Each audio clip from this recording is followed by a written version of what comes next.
WhatsApp my Facebook vegetarian people and non vegetarian people. আজকে destiny হচ্ছে আমার ব্যাংকে যাওয়া কেওয়াইসি ফর্ম। হেঁটে যাবো, এই জন্য পেয়ে গেলাম আমার একটা দাদাকে। তো আনফর্চুনেটলি হেঁটে যাওয়া গেল না, এখন স্কুটি দিয়ে চলে যাচ্ছি। যেতে যেতে আজকে ওয়েদারটা খুব ভালো, কিন্তু এন্ডার টাইম বৃষ্টি নেমে গেছিলো। তো তোমরাই দেখে নাও, রাস্তার মধ্যে এই জায়গায় এসে নেমে গেলাম, সাইডে জলে জমানো, তার মধ্যে অবস্থা ঠিক আছে। আজকে কমফোর্টেবলি ঠিক আছে, বৃষ্টি নেই আর বেশি ঘামিও নেই। ওই দিন কেওয়াইসির ফর্ম ফিল আপ করেছিলাম, সেকেন্ড টাইম নোটিফিকেশন আসলো কেওয়াইসির ফর্ম ডিউ আছে, এই জন্য আবারও ব্যাংকে যেতে হলো। তার মধ্যে তোমরাই দেখে নাও ভাই, রাস্তাঘাটে এতটাই জল জমে আছে, তো সাইড দিয়ে আমার যেতে হচ্ছে, মানে কতটা বিরক্তিকর লাগে। তো অ্যাট দ্যাট টাইম আমার একটা দাদা তাপসদা ওই দেখতে পাচ্ছ আমার ডকুমেন্টস নিয়ে ওই স্যারের কাছে গেল, সেটা ফিল আপ আপডেটেড রেজিস্টার করে নেবে। তো আমি এখানে একটু ঢং করছি দাঁড়িয়ে, কিছু বলার নেই। তার মধ্যে এসির পাওয়ারটা আজকে কম আছে, দাঁড়িয়ে তো করে নিচ্ছে।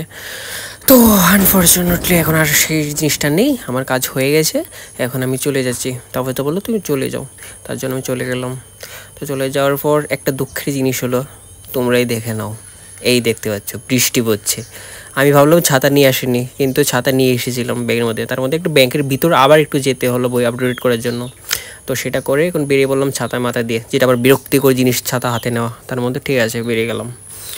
তো এখন দেখতে পাচ্ছ তোমরা রাস্তায় সেই জায়গায়, যেই জায়গায় তোমাদের ফার্স্ট ক্লিপে দেখেছিলাম জল। যাই হোক, এই বাবা বাজেমুল্লি মন্দির যাওয়ার সময় তো স্কুটি দিয়ে চলে গেছিলাম, হেঁটে যাইনি। তো এখন দর্শন করে বাড়ির উদ্দেশ্যে যাচ্ছি। তো আজকের মতো ভিডিওটা এতটুকুই।